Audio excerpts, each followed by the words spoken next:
What is the clinical relevance of vitamin C among lead-exposed infertile men? Compared to controls, lead battery industry workers given 1,000 milligrams of vitamin C every workday for 3 months experienced a significant increase in sperm motility and sperm count, as well as a decrease in abnormal sperms, as well as a significant reduction in the incidence of damaged DNA. Okay, but the ideal endpoint would be bouncing baby boys and girls. Enter this extraordinary little study from the University of Texas from over 30 years ago. 27 men with fertile wives, yet trying to have kids for years to no avail. 20 of them were given 1,000 milligrams of vitamin C a day for 2 months, and 7 act as controls, no vitamin C. They followed up at the end of 60 days, and by then, every single one of the 20 women became pregnant, 20 out of 20. Years of frustration, and then boom, 100% pregnant.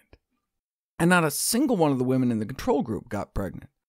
Rarely does one see these kind of black and white results in the medical literature for any intervention. Is the vitamin C just lowering the oxidative stress from the lead, or actually lowering the level of lead? Sure, antioxidant supplementation can have antioxidant effects, but may fail to actually lower lead levels in the blood. Now, this was in a group of lead workers that were breathing the stuff day in, day out, and the way vitamin C may work is to just block the intestinal absorption of lead. An earlier study showed vitamin C supplementation apparently cut lead levels by 1/3 within 6 months, but that was with a whopping 2-gram dose with added zinc. Another small study found the same 30% drop with just 500 milligrams a day, no zinc, and in only 1 month. But neither of these studies had a control group that didn't take anything, so you don't know if maybe their levels would have fallen anyway. It's like this almost too good to be true study on the role of vitamin C in scavenging lead toxicity from biosystems, by which they meant children. 250 to 500 milligrams a day of vitamin C for a few months, shaving hair samples every month, and saw up to a 69% decline in lead levels. So they repeated it in 2 other small groups of kids, and saw the same amazing kind of drops in every single child. But maybe lead levels were just dropping throughout the whole community during that time? Without measuring lead levels in a control group of kids not taking vitamin C, we can't be sure. Here's a good study to illustrate. 8 weeks of vitamin C and lead levels dropped in the blood and rose in the urine. So one could conclude that the vitamin C was like pulling lead out of the body. But the same things happened in the placebo group. Blood levels dropped and urine levels rose. So it had nothing to do with the vitamin C at all. That's why it's always important to have a control group.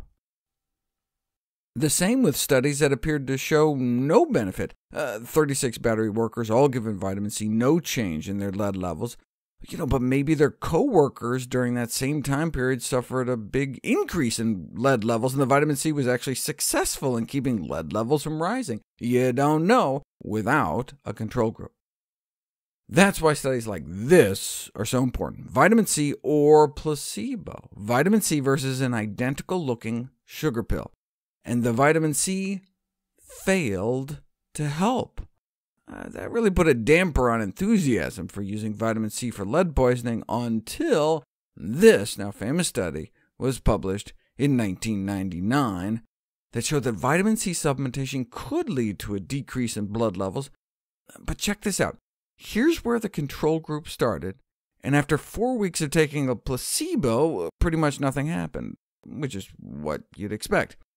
Okay, but check out the vitamin C group. Started out at about the same, but within 1 week of taking 1,000 milligrams of vitamin C a day, lead levels dropped 81%. So vitamin C supplementation may provide an economical and convenient method of reducing blood lead levels, possibly by reducing the intestinal absorption of lead. See, The urine lead levels didn't change, so it's not like they were peeing out more lead to bring down their blood levels. But, most of the lead in our blood is in the red blood cells, which are recycled in the liver and discharged through the bile into the gut, where the lead could just get reabsorbed, unless perhaps you got a lot of vitamin C in there to block the reabsorption. But 1,000 milligrams is a lot of vitamin C. Would something like 200 milligrams work, which is just like an orange and a couple broccoli or strawberries? They tested that too. The 200 milligram group started out about the same and didn't really budge. Bummer. So 1,000 seemed to work, but 200 didn't. Isn't 1,000 a bit unnatural, though? I mean, the RDA is only 60. Well, actually, we may have evolved for millions of years getting closer to 600 milligrams a day, 10 times the current RDA, because we were shoveling in so many fruits and greens. Yeah, but could you reach 1,000 milligrams without having to take pills? Sure, that's the amount of vitamin C, for example, that can be found in 3 bell peppers.